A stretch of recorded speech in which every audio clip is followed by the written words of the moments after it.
In the book, you've gone into quite intimate details about how the president has sex. Why did you do that? To prove that I was telling the truth, so that, you know, I actually don't make it a habit to kiss and tell. I feel, you know, part of me feels guilty about doing that. But by recounting every detail, I think it's obvious that I know things that only someone who had actually experienced and been there would know. And I would have never included any of those things or, you know, kiss and tell for, you know, lack of a better explanation if it wasn't for the fact that I was being called a liar. Many of us thought the world couldn't get much crazier, yet here we are in 2018 hearing descriptions about the shape of the president's penis. Was that all part of the truth-telling, or was the aim there to, on one level, just humiliate him? No, of course not. I would never humiliate someone for no reason, you know, or for any reason. I mean, that's body shaming or sex shaming or betrayal. And it was that he attacked me first. I was called a liar, that it never happened. And unless he's had a penis transplant, then I'm pretty sure that's a checkmate. The relationship, as you say, would have been completely forgotten if 10 years later he hadn't decided to stand for president. So it was a decade or so later, 2015, 2016, his lawyers, his henchmen, arrived to ask you to sign a non-disclosure agreement. Did you understand what that was about then, or did you sign in a hurry? What was your feeling as they took you away? I did understand. Yes, I signed in a hurry, but I did understand. I had every intention of upholding the terms of the agreement. I wasn't the one that broke it or leaked it. The only reason I ever came forward was to defend myself. So when people put it to you that essentially you signed and you took the money and you knew it was hush money, you say, well, so what? I do now. I held on to the terms of the agreement longer than they did. Michael Cohen was out trying to pitch a book about me, talking about my name, how much he'd paid me, everything. I wasn't the one that was talking. It was him. And then I just wanted to be able to defend myself. Nothing's worse than other people being able to speak for you and call you names, and you're attacked from every direction, both by strangers, which is, you know, totally fine, I don't care, but by people you actually know. And you know, the reason I came forward was I went through the agreement and realized that, first of all, it wasn't valid and that they had breached it.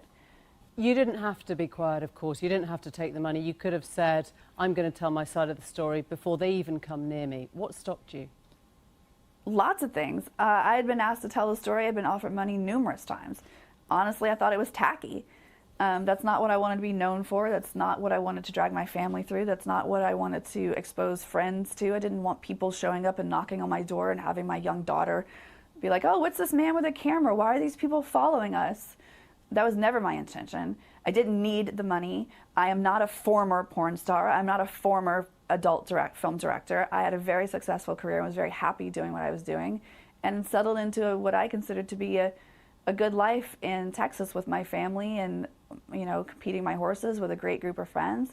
I never wanted any of this to happen. You describe in the book a fear that your life was in danger, that you were going to be possibly mysteriously bumped off. Did you actually think at some point that Trump was going to have you killed? I don't know if I think that it was Trump, you know, necessarily. You know, at this point, all I had to go on in reference to him specifically was the encounters that I had had personally with him. And he didn't seem to me at the time a man who would necessarily do that. And by signing the NDA, I thought I was accomplishing two things at once. One, making sure that the story was stopped and didn't hurt anyone I knew, but at the same time, making there be an actual physical record of a relationship between me and Michael Cohen and the president.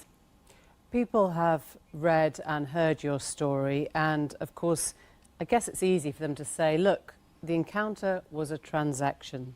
You both knew the way the world worked, in the way that paid sex is a transaction, that you were hoping to get a part on The Apprentice. You knew what you were getting into originally when you were looking for fame and fortune. It's no surprise that you would end up getting hurt in that situation.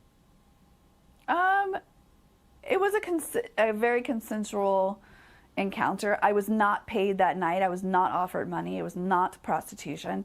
But yes, it was two consenting adults.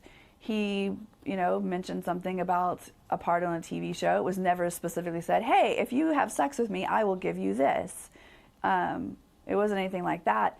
But it was definitely not a Me Too moment, and that's another really irritating thing is when people think that I was either a prostitute or a victim. I was neither. It's seriously, if what had happened back then was all that had happened, it wouldn't be a big deal. The people need to focus on the issue here, which is what happened in relation to the election. And what he did as a result of that, you're saying? Exactly, yes. It sounds like you didn't feel he was listening to you particularly when you were talking about horses or you were talking about your passions. He kind of glazed over and just wanted to talk about golf. That was like the first 20 minutes, after the infamous spanking, and I showed him that, I had a brain and could hold my own and hold conversation, and I didn't have a problem checking him. The conversation evolved into a normal, two-sided, interesting exchange. If you look at the Brett Kavanaugh scenario that's being played out as we speak, has this whole saga where a woman has come forward to offer her testimony of sexual abuse and her president has chosen to mock her, do you think it's emboldened more women to come forward, or do you think it's made men feel that they'll be protected? I think both. Everyone has their own experience and takes their own, feelings away from it. I think that his actions have infuriated some other women, which has driven them forward in solidarity because they're so angry. And at the same time, it's probably scared a lot of victims into continue hiding. They don't want to be shamed or attacked, called names, because it does happen. Trust me, I'm living it right now. Christine Blasey Ford gave her testimony last week. We've heard from the porn star. We've heard from the professor. Is there any difference ultimately as to whether your testimonies are believed? I think that people are quicker to discredit and discount me because I work in the adult business. For some reason, people think that sex workers, which includes strippers, porn stars, porn producers, somehow don't know right from wrong and are less human. I experience it every day. They, for some reason, think that because of my job, I am to be trusted less than someone who is perhaps like a school teacher or an accountant.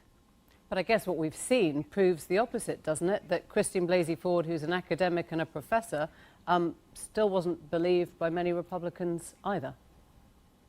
Exactly, but I think that she has more support from other women. I'm very grateful to all the women who have stood up and supported me, but some of the nastiest comments I've gotten are from other women who think that I am not worth believing or that I'm inhuman because I work in the adult business and my job shouldn't have anything to do with my character. How do you think Trump will be remembered as a president?